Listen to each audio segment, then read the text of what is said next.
जय हिंद। आप सभी का स्वागत है ज्ञानपीठ जीके पॉइंट के इस यूट्यूब चैनल पर। दोस्तों आइए शुरू करते हैं स्टैटिक जीके का एक और नया मॉक टेस्ट। 20 प्रश्नों का अभ्यास करेंगे स्टैटिक जीके के। तो बिना देर किए चलते हैं पहले प्रश्न की ओर। क्या कहा गया है पहले प्रश्न में? दोस्तों पहला प्रश्न आपकी स्क्रीन पर शो हो रहा है। क्या कहता है? लाई हरोबा किस राज्य का प्रसिद्ध सांस्कृतिक त्यौहार है? दोस्तों लाई हरोबा की अगर हम बात करते हैं तो कहाँ का त्यौहार है? तो आपके ऑप्शन है मणिपुर, असम, मेघालय या मिजोरम। सही जवाब क्या होगा? ऑप्शन बी, मणिपुर का प्रसिद्ध त्यौहार है लाई हरोबा। ठीक है दोस्तों, मणिपुर आप इसको याद रखिएगा। दोस्तों अगर हम मणिपुर की बात करते हैं तो मणिपुर में ना एक त्यौहार और होता है चिरोबा। तो चिरोबा किस राज्य का नया साल है? तो ये जरूर याद रखना, मणिपुर का नववर्ष है चिरोबा। तो ये आपसे पूछ सकता है कि मणिपुर का नववर्ष क्या होता है? तो चिरोबा होता है। दोस्तों क्या आपको पता है मणिपुर का कोई डांस आप मुझे बता सकते हैं? तो मणिपुर का एक डांस बड़ा फेमस है जो आपके एग्जाम में पूछता है, वो है जगोई। जगोई डांस। इसके साथ साथ पुंग चोलोम बहुत आता है यहाँ का, पुंग चोलोम। तो ये भी आप याद रखना। पुंग चोलम डांस कहाँ किया जाता है? मणिपुर का। और मणिपुर में ना एक मार्शल आर्ट है थांगटा। तो थांगटा मार्शल आर्ट कहाँ की है? जवाब होगा आपका मणिपुर की है थांगटा मार्शल आर्ट। तो ये भी आप याद रखिएगा। हमसे पूछा गया था लाई हरोबा कहाँ का त्यौहार है? तो मणिपुर का त्यौहार है। ठीक है दोस्तों। दोस्तों क्या मणिपुर में कोई नेशनल पार्क है? हाँ, तो वो है आपका Keibul Lamjao national park. Keibul Lamjao national park जो कि दुनिया का एकमात्र तैरता राष्ट्रीय उद्यान है। तो ये जरूर याद रखना, आपसे पूछ सकता है। और ये कैबुल लामजाओ कौन सी झील पर है? तो मणिपुर में बड़ी प्रसिद्ध झील है लोकटक झील। लोकटक झील पर स्थित है कैबुल लामजाओ नेशनल पार्क। तो ये आप याद रखेंगे। ठीक है दोस्तों। दोस्तों अगर आपसे पूछा जाए मिजोरम का सबसे प्रसिद्ध त्योहार कौन सा है? तो आप याद रखें चपचार कुट। चपचार कुट ये मिजोरम का डांस है। तो ये भी बहुत आता है एग्जाम में। असम को तो आप जानते हैं बिहू बहुत फेमस है असम में। बिहू। बिहू के अलावा बैसागु उत्सव बहुत आता है एग्जाम में। बैसागु। बैसागु के अलावा बिहू हो गया, बैसागु हो गया। एक आपसे पूछेगा मी दम मी फी। मी दम मी फी ये त्यौहार भी असम का त्यौहार है। अली ए लिगांग उत्सव भी पूछता है, अली ए लिगांग। तो ये उत्सव आप याद रखना, ये भी असम का एक त्यौहार है। ठीक है, तो ये बहुत सारे त्यौहार है जो नॉर्थ ईस्ट में मनाए जाते हैं। तो ये सब आपको याद रखने हैं।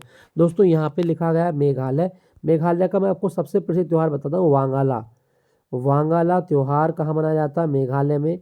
मेघालय में एक और त्यौहार आपके एग्जाम में पूछता है, साद सुकमीम, और एक पूछेगा बेहदीन खलम। तो बेहदीन खलम त्यौहार भी मेघालय का त्यौहार है। ठीक है दोस्तों, याद रखना इन सब चीज़ों को। जो बिंदु मैंने आपको पढ़ाए हैं वो सब नोट कर लीजिएगा। तो हमसे प्रश्न में पूछा गया था लाई हरोबा डांस, आंसर होगा मणिपुर का। अगला प्रश्न, भारत में राष्ट्रीय विज्ञान दिवस कब मनाया जाता है? तो दोस्तों राष्ट्रीय विज्ञान दिवस कब होता है? सही जवाब होगा आपका ऑप्शन बी, 28 फरवरी को हर साल राष्ट्रीय विज्ञान दिवस मनाया जाता है। देखो मैं आपको बता दूं, 28 फरवरी 1928 को डॉक्टर सी.वी. रमन के द्वारा रमन प्रभाव की खोज की गई थी, जिसकी स्मृति में भारत सरकार 28 फरवरी को हर साल राष्ट्रीय विज्ञान दिवस मनाती है। तो सी.वी. रमन भारत के एक भौतिक विज्ञानी थे और उन्होंने प्रकाश के प्रकरण के बारे में समझाया था। उसके बारे में बताया था कि प्रकाश की जो वेवलेंथ है वो किस तरह से चेंज होती है। तो उसी की याद में 28 फरवरी को राष्ट्रीय विज्ञान दिवस मनाया जाता है। क्लियर दोस्तों, याद रखिएगा, रमन की डॉक्टर सी.वी. रमन की याद में राष्ट्रीय विज्ञान दिवस। दोस्तों अगर आपसे मैं पूछूं कि आप बताओ कि भारत में विज्ञान के क्षेत्र में क्या कोई अवार्ड दिया जाता है? हाँ, तो आप याद रखना, उड़ीसा की सरकार यूनेस्को के साथ मिलकर ना एक अवार्ड देती है, कलिंग अवार्ड। और ये काफ़ी आता है एग्जाम में। कलिंग अवार्ड कौन कौन देता है? तो उड़ीसा की गवर्नमेंट और यूनेस्को मिलके। तो विज्ञान के क्षेत्र में उड़ीसा की सरकार कलिंग अवार्ड देती है और यूनेस्को के साथ मिलकर ये दिया जाता है। तो ये जरूर याद रखना, बड़ा पूछता है एग्जाम में कलिंग अवार्ड के बारे में। हमसे प्रश्न में पूछा गया था राष्ट्रीय विज्ञान दिवस वो है आपका 28 फरवरी। ठीक है दोस्तों। दोस्तों अभी अगर आपसे मैं पूछूं कि अभी ना राष्ट्रीय अंतरिक्ष दिवस मनाना स्टार्ट किया गया है, राष्ट्रीय अंतरिक्ष दिवस। क्या आप मुझे बता सकते हैं कि भारत में राष्ट्रीय अंतरिक्ष दिवस कब होता है? तो आप याद रखना, 23 अगस्त वो डेट है जिस तारीख को भारत में अंतरिक्ष दिवस मनाया जाता है, 23 अगस्त। क्लियर, याद रखेंगे। अगला प्रश्न क्या कहा गया? तो इसका सही जवाब क्या होगा? Option B. अगला प्रश्न क्या कहता है? पुस्तक a century is not enough किसकी आत्मकथा है? आपके ऑप्शन है सचिन तेंदुलकर, सौरभ गांगुली, विराट कोहली या महेंद्र सिंह धोनी। तो a century is not enough answer होगा ऑप्शन बी, सौरभ गांगुली की आत्मकथा है, सौरभ गांगुली। ठीक है दोस्तों। दोस्तों यहाँ पे लिखा गया है सचिन की आत्मकथा भी काफ़ी आती है एग्जाम में, playing it my way, playing it my way. तो ये भी आप याद रखना, ये किसकी आत्मकथा है? तो ये सचिन की आत्मकथा है। दोस्तों अभी ना एक किताब और लॉन्च हुई है, वो है द वन किसकी आत्मकथा है? तो आप याद रखना शिखर धवन की आत्मकथा है। द वन शिखर धवन ने अपनी आत्मकथा लिखी है और उसका नाम है the one. Clear? Shikhar Dhawan भी भारत का एक क्रिकेटर है, ये भी आप याद रखिएगा। तो playing it my way Sachin की है, century is not enough Sourav Ganguly की है। दोस्तों अगर आपसे एक और पूछ ले, एक और पूछ लेता है, कौन सी पूछेगा? वो पूछेगा cricket my style, cricket my style ये किसकी आत्मकथा है? तो cricket my style Kapil Dev की आत्मकथा है, कपिल देव। तो ये भी आपके एग्जाम में पूछ लेता है। स्ट्रेट फ्रॉम द हार्ट भी बहुत आती है आपके एग्जाम में, है ना। और 281 एंड बियॉन्ड बहुत आती है वीवीएस लक्ष्मण की। तो बहुत सारी किताबें हैं, मैं आपको बहुत सारी पढ़ा सकता हूँ खिलाड़ियों की किताबें। तो ठीक है, तो अभी के लिए आप याद रखिएगा cricket my style Kapil Dev की है, सेंचुरी इज नॉट एनफ पूछा गया था, आंसर होगा सौरभ गांगुली। अगला प्रश्न क्या कहता है? अंतर्राष्ट्रीय ओलंपिक समिति का मुख्यालय किस शहर में है? दोस्तों अंतर्राष्ट्रीय ओलंपिक समिति कब बनी थी? तो 23 जून 1894 को बनी थी, 23 जून 1894, और इसका मुख्यालय लुजाने में है। ऑप्शन होगा बी, स्विट्जरलैंड के लुजाने शहर में अंतर्राष्ट्रीय ओलंपिक समिति का मुख्यालय है और ओलंपिक समिति की स्थापना 23 जून 1894 को की गई थी। अगर आपसे पूछा जाए कि ओलंपिक दिवस कब मनाया जाता है, तो दोस्तों आप याद रखिएगा ओलंपिक डे आपका हर साल 23 जून को होता है, 23 जून को ओलंपिक दिवस मनाया जाता है। क्लियर? याद रखिएगा। अगला प्रश्न क्या कहा गया? केंद्रीय चावल अनुसंधान संस्थान किस शहर में है? तो चावल अनुसंधान संस्थान केंद्रीय वाले की बात हो रही है, आंसर होगा ऑप्शन बी, कटक उड़ीसा में है। कटक उड़ीसा में केंद्रीय चावल अनुसंधान संस्थान है, तो ये जरूर याद रखना। दोस्तों अगर क्वेश्चन पूछा जाए कि कटक कौन सी नदी के किनारे है, तो आंसर याद रखना महानदी यहाँ बहती है, तो महानदी के किनारे कटक शहर बसा हुआ है। क्लियर? याद रखेंगे। दोस्तों यहाँ पे लिखा गया है देहरादून, देहरादून में वन अनुसंधान संस्थान है, वन अनुसंधान संस्थान देहरादून। ठीक है, तो ये भी आप याद रखिएगा। शिमला में आप जानते हैं तो आलू अनुसंधान केंद्र कहाँ पर है? वो शिमला में है आपका। राजमुंदरी में क्या है? तो राजमुंदरी में तंबाकू अनुसंधान केंद्र है, तंबाकू अनुसंधान केंद्र राजमुंदरी। ठीक है, अब एक एक करके देख लो। शिमला में आलू अनुसंधान केंद्र है, कटक में केंद्रीय चावल अनुसंधान केंद्र है, राजमुंदरी में तंबाकू अनुसंधान केंद्र है और देहरादून में वन अनुसंधान केंद्र है। तो ये सारे आप याद रखिएगा, आपसे पूछ सकता है। अगला प्रश्न क्या कहा गया? वायुमंडलीय दबाव अर्थात एटमॉस्फेरिक प्रेशर को मापने के लिए किसका प्रयोग किया जाता है? दोस्तों वायुमंडलीय दाब को किसके द्वारा मापा जाता है? आपके ऑप्शन है हाइड्रोमीटर, बैरोमीटर, लैक्टोमीटर या थर्मामीटर। सही जवाब क्या होगा दोस्तों? इसका सही जवाब होगा आपका ऑप्शन बी, बैरोमीटर। वायुमंडलीय दाब मापने के लिए बैरोमीटर का प्रयोग किया जाता है, सही जवाब होगा आपका ऑप्शन बी। ठीक है दोस्तों अगर मैं आपसे कहूँ कि बैरोमीटर में कौन सी धातु भरी होती है, तो आप बताइएगा पारा भरी होती है, पारा। ठीक है, बैरोमीटर में पारे का प्रयोग करते हैं। यहाँ लिखा गया लैक्टोमीटर, ये दूध का घनत्व मापता है, लैक्टोमीटर दूध का घनत्व। ठीक है, तो ये जरूर याद रखना। थर्मामीटर आपको पता ही है, ये तापमान मापता है, डॉक्टरों के पास थर्मामीटर होता है, उससे वो शरीर का ताप मापते हैं। क्लियर? याद रखेंगे। चलिए अगले प्रश्न की ओर बात करते हैं। खजुराहो के मंदिरों का निर्माण किस वंश के शासकों ने करवाया था? दोस्तों खजुराहो के स्मारक जो है ना, ये नागर शैली में बने हैं। ठीक है, ये जरूर याद रखना, नागर शैली, और ये मध्य प्रदेश में आपको देखने को मिलते हैं। तो किसने बनवाया था? आंसर होगा ऑप्शन बी, चंदेल वंश के राजपूत राजाओं ने खजुराहो के मंदिरों का निर्माण करवाया था। और खजुराहो के जो स्मारक है ना, इनको वर्ष 1986 में यूनेस्को ने विश्व की जो धरोहर है, वैश्विक धरोहर सूची में शामिल किया था। तो ये जरूर याद रखना, वर्ल्ड हेरिटेज सूची में शामिल है। और ये जो मंदिर है हिंदू और जैन धर्म से संबंधित है। खजुराहो के स्मारक हिंदू और जैन धर्म को रिलेट करते हैं, तो ये आप याद रखिएगा। नागर शैली में बने हैं और ये चंदेल वंश के राजपूत राजाओं ने बनवाए थे। राज्य पूछे कौन से राज्य में? तो मध्य प्रदेश में है। अगला प्रश्न क्या कहा गया है दोस्तों? दिगंबर और श्वेतांबर किस धर्म के दो प्रमुख संप्रदाय हैं? तो दोस्तों दिगंबर और श्वेतांबर की अगर हम बात करते हैं, ऑप्शन है आपके बौद्ध धर्म, जैन धर्म, सिख धर्म या हिंदू धर्म।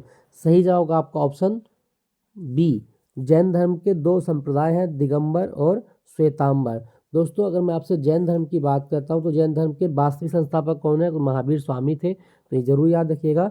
और जैन धर्म का एक त्यौहार आपके एग्जाम में काफ़ी आता है, पर्युषण पर्व। तो कभी आपके एग्जाम में क्वेश्चन आए कि पर्युषण पर्व किस धर्म का त्यौहार है, तो जैन धर्म का त्यौहार है। ठीक है, तो दिगंबर और श्वेतांबर आपके जैन धर्म की दो शाखाएं हैं।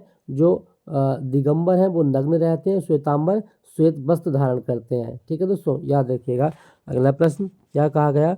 नागालैंड की आधिकारिक भाषा क्या है? दोस्तों नागालैंड में कौन सी ऑफिशियल लैंग्वेज है? आपकी ऑप्शन है खासी, अंग्रेजी, उसके बाद में मणिपुरी लिखा गया है और मिज़ो। तो नागालैंड की जो ऑफिशियल लैंग्वेज है वो है आपका ऑप्शन बी, अंग्रेजी। ठीक है, याद रखिएगा, नागालैंड की आधिकारिक भाषा अंग्रेजी है, ये आप याद रखें। दोस्तों नागालैंड की अगर मैं बात करूं तो नागालैंड का ना एक त्यौहार बड़ा फेमस है, हॉर्नबिल।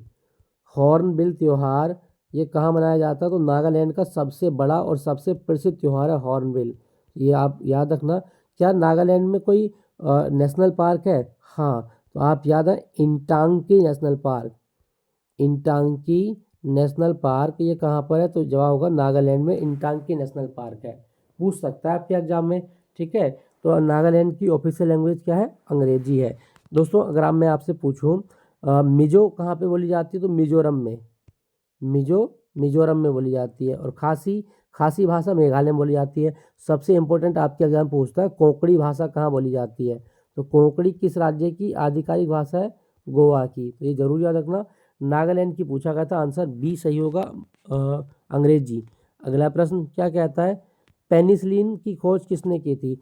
दोस्तों पेनिसिलिन दुनिया की पहली एंटीबायोटिक थी, first antibiotic in world, first antibiotic. क्या आप मुझे बता सकते हैं किसने बनाई थी? आंसर होगा अलेक्जेंडर फ्लेमिंग के द्वारा दुनिया की पहली एंटीबायोटिक बनाई गई थी। और ये किस चीज़ से बनाई थी? उन्होंने कवक से बनाई थी। तो पेनिसिलिन जो बनाई गई वो कवक से बनाई गई थी, तो ये भी आप याद रखिएगा, आपसे पूछा जाता है पेनिसिलिन के बारे में। और ये दुनिया की पहली एंटीबायोटिक जो वैक्सीन थी, क्लियर, याद रखेंगे। दोस्तों यहाँ पे लिखा गया लुई पास्चर। लुई पास्चर जो है इन्होंने रेबीज की खोज की थी। रेबीज के लिए जो वायरस होता है उसको मारने के इंजेक्शन बनाया था। और यहाँ लिखा गया जेनर ने चेचक के टीके का आविष्कार किया था, चेचक के टीके का आविष्कार। प्रश्न में पूछा गया था पेनिसिलिन की खोज, आंसर होगा अलेक्जेंडर फ्लेमिंग। अगला प्रश्न, भारत के पहले सोलर मिशन का नाम क्या था जिसे 2023 में लॉन्च किया गया था? तो दोस्तों भारत का पहला जो सोलर मिशन है उसका नाम था, 2023 में इसको लॉन्च किया गया, उसका नाम है आदित्य एल1। ये भारत का पहला सौर मिशन था, तो ये भी आप याद रखना। कब लॉन्च किया गया था? तो 2 सितंबर 2023 को इसरो के द्वारा ये लॉन्च किया गया था। और इसरो ने कहाँ से लॉन्च किया होगा? तो आप याद रखना, आंध्र प्रदेश में ना नेल्लोर जिले में एक द्वीप है श्रीहरिकोटा द्वीप से ये लॉन्च किया गया था। और इसको ले जाने वाले रॉकेट का नाम क्या था? PSLV-C57, PSLV polar satellite launch vehicle C57 के द्वारा भारत का पहला सौर मिशन आदित्य L1 इसरो ने श्रीहरिकोटा द्वीप से 2 सितंबर 2023 को लॉन्च किया था। क्लियर, याद रखिएगा दोस्तों, ये आपसे काफ़ी इंपॉर्टेंट है और ये पूछ सकता है। अच्छा, अगर आपसे क्वेश्चन पूछा जाए कि जो आदित्य L1 लॉन्च किया गया इसका उद्देश्य क्या है? तो टू स्टडी कोरोना, जो सूर्य का सबसे आउटर मोस्ट लेयर होती है ना, इसको कोरोना कहा जाता है। तो सूर्य का जो सबसे बाह्य भाग है कोरोना की स्टडी करेगा। ठीक है दोस्तों, याद रखिएगा। दोस्तों अगर क्वेश्चन पूछे कि आप बताओ सूर्य की जो लाइट है वो धरती पर कितने समय में आ जाती है, तो आप बताइएगा 8 मिनट 20 सेकेंड। ठीक है, 8 मिनट 20 सेकेंड, 20 नहीं होगा तो 18 सेकेंड भी आप आंसर कर सकते हैं। तो 8 मिनट 20 सेकेंड में सूर्य की रोशनी धरती पर आ जाती है। क्लियर दोस्तों, याद रखना। और सूर्य में अपार ऊर्जा किस क्रिया से बनती है? तो आप याद रखिएगा, सूर्य में जो ऊर्जा बनती है ना वो नाभिकीय संलयन से बनती है, नाभिकीय संलयन। तो ये काफ़ी एग्जाम में पूछा जाता है कि सूर्य की जो ऊर्जा है उसका स्रोत क्या है? नाभिकीय संलयन सूर्य की ऊर्जा का स्रोत है। तो सौर मिशन आदित्य L1 कब लॉन्च हुआ था? तो जवाब होगा 2023 में 2 सितंबर को। अगला प्रश्न क्या कहा गया? इसरो के आगामी मिशन गगनयान का उद्देश्य क्या है? दोस्तों गगनयान आप जानते हैं भारत किसी अंतरिक्ष यात्री को अंतरिक्ष में भेजेगा, तो इसका सही जवाब क्या होगा?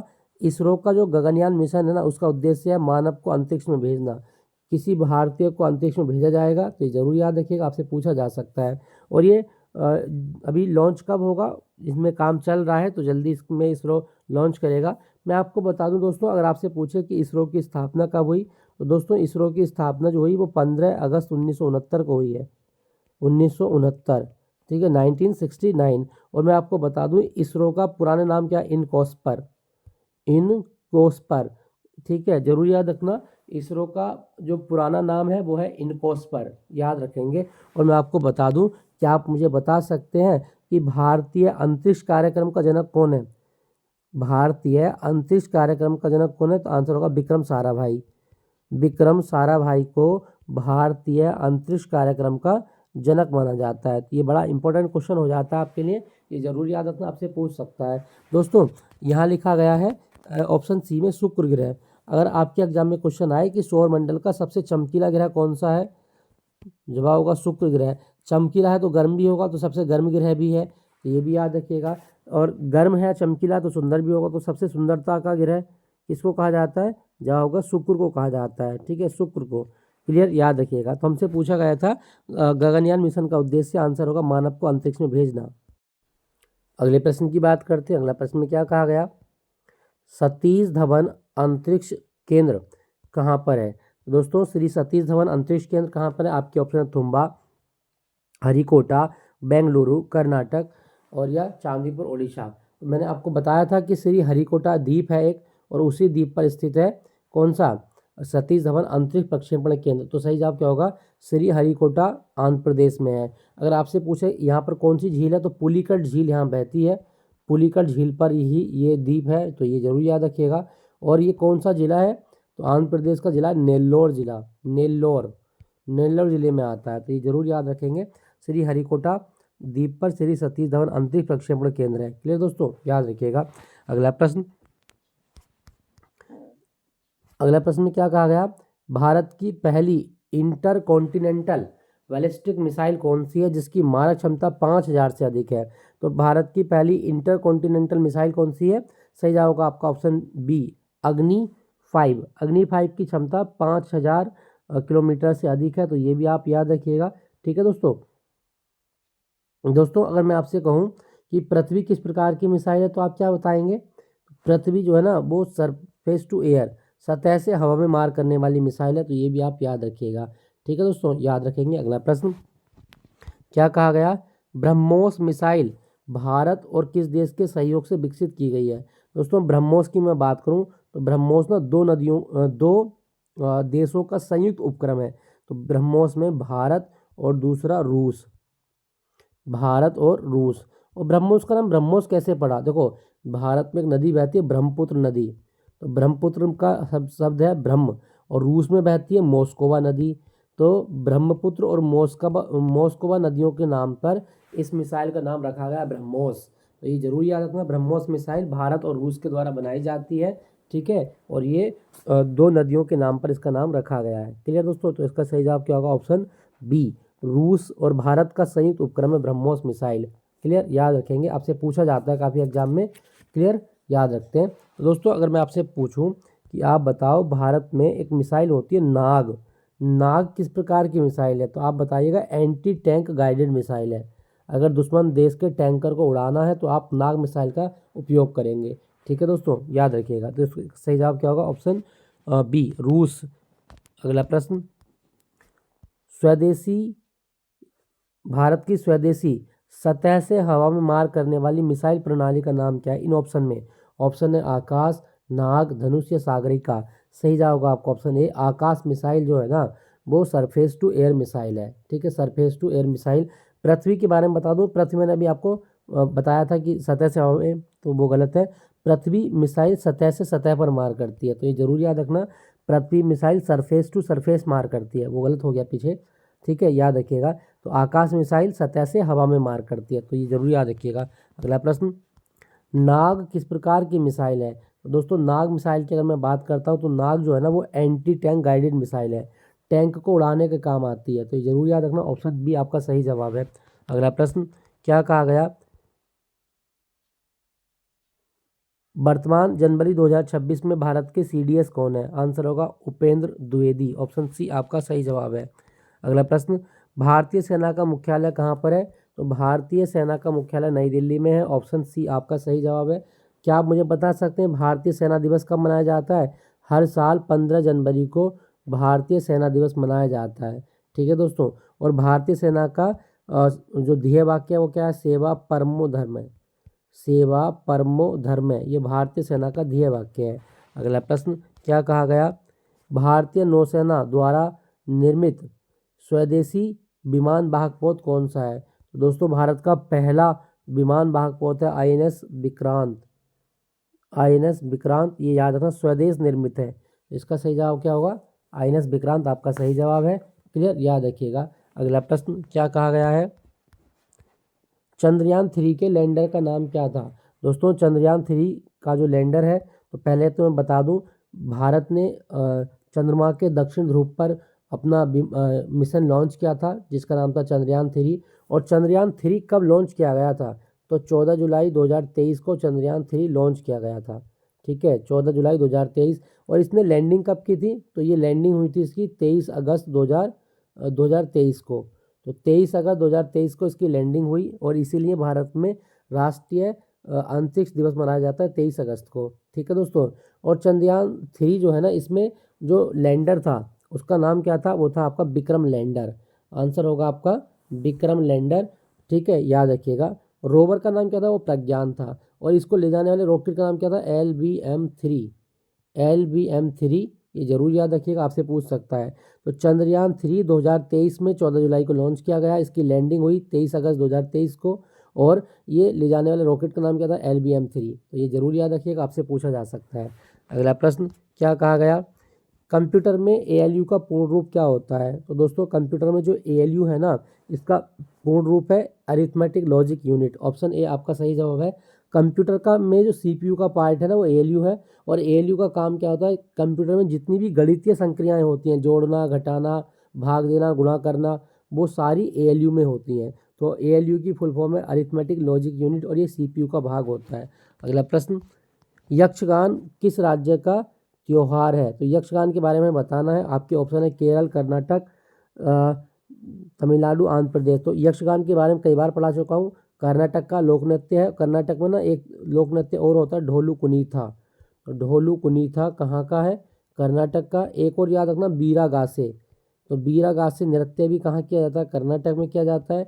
एक और याद रखिएगा उम्मम आर्ट, उम्मम आर्ट ये भी कर्नाटक का है। एक याद है बालयता, बालयता, तो ये भी कर्नाटक का लोक नृत्य है। ठीक है दोस्तों, तो यक्षगान भी आप याद रखिएगा, आपसे पूछा जा सकता है। दोस्तों यहाँ पे लिखा गया आपका तमिलनाडु। तमिलनाडु में दो डांस बड़े फेमस हैं, कुम्मी और एक करगट्टम। तो कुम्मी और करगट्टम कहाँ के डांस हैं? तमिलनाडु के डांस हैं। आंध्र प्रदेश में तो आप जानते हैं घंटा मर्दाला बड़ा फेमस है यहाँ पे, घंटा मर्दाला। धिमसा बहुत पूछता है आपके एग्जाम में, धिमसा डांस कहाँ किया जाता है? तो ये आंध्र प्रदेश का डांस है। केरल में आप जानते हैं थय्यम बहुत आता है एग्जाम में, थय्यम। ठीक है, और थय्यम के अलावा पुलिकली बहुत पूछता है केरल का, पुलिकली, ये भी आप याद रखिएगा। ठीक है, हमसे पूछा गया था यक्षगान, आंसर होगा कर्नाटक। अगला प्रश्न हॉर्नबिल त्यौहार किस राज्य में मनाया जाता है? तो दोस्तों हॉर्नबिल त्यौहार हर साल होता है नागालैंड में, ऑप्शन ए आपका सही जवाब है, नागालैंड। क्लियर दोस्तों, याद रखेंगे। दोस्तों सिक्किम का सबसे प्रसिद्ध त्यौहार कौन सा है? तो आप याद रखें लूसूंग, लूसूंग सिक्किम का नब्बर्स होता है, तो ये भी आप याद रखना। और सिक्किम में एक त्यौहार और होता है, कौन सा? वो होता है आपका लूसूंग हो गया, और एक होता है सागा दावा, सागा दावा, ये भी आप याद रखिएगा। तो हॉर्नबिल त्यौहार नागालैंड में मनाया जाता है। असम के मैं आपको बता चुका हूँ बिहू त्यौहार होता है, बैसागु होता है, मीदम मीफी होता है, अली एलिगांग होता है, और भी कई सारे, अम्बुबाची मेला लगता है यहाँ पे असम में।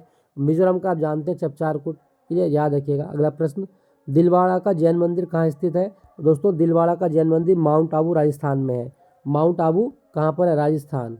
ये जरूर याद रखना, दिलवाड़ा का जैन मंदिर माउंट आबू में है, राजस्थान में। क्लियर दोस्तों, याद रखेंगे। अगला प्रश्न, दक्षिण कोरिया की मुद्रा का नाम क्या है? तो दोस्तों दक्षिण कोरिया की मुद्रा है आपकी वॉन। ऑप्शन सी आपका सही जवाब है, वॉन। येन की बात करूं तो जापान की मुद्रा है येन, और चीन की बात करूं तो चीन की मुद्रा है युआन, और चीन में एक मुद्रा और चलती है रेनमिनबी। रेनमिनबी किस देश की मुद्रा है? तो चीन की मुद्रा है। कोरिया की पूछी गई थी, वॉन इसका आंसर होगा। ठीक है, अगला प्रश्न, यूक्रेन की राजधानी क्या है? दोस्तों यूक्रेन की राजधानी आपकी ऑप्शन है बुडापेस्ट, वार्सा, कीव या मॉस्को। सही जवाब होगा आपका ऑप्शन बी, यूक्रेन की राजधानी है कीव। और यूक्रेन की मुद्रा बहुत आती है आपके एग्जाम में, वो है रिबनिया या हर्बीनिया। ये जरूर याद रखना, हर्बीनिया किस देश की मुद्रा है? तो हर्बीनिया मुद्रा है यूक्रेन की। क्लियर, याद रखेंगे। बुडापेस्ट हंगरी की राजधानी है, हंगरी, ये जरूर याद रखें, हंगरी की राजधानी बुडापेस्ट। अगला प्रश्न, प्रसिद्ध पुस्तक इंडिका किसके द्वारा लिखी गई है? तो दोस्तों इंडिका का लेखक कौन है? सही जवाब क्या होगा आपका ऑप्शन बी, मैगस्थनीज के द्वारा लिखी गई है इंडिका पुस्तक, मैगस्थनीज। दोस्तों अगर आपसे क्वेश्चन आए कि ह्वेनसांग का कौन सा ग्रंथ है, तो सी यू की ये ह्वेनसांग का प्रसिद्ध ग्रंथ। कौटिल्य ने क्या लिखा है? अर्थशास्त्र लिखा है, अर्थशास्त्र।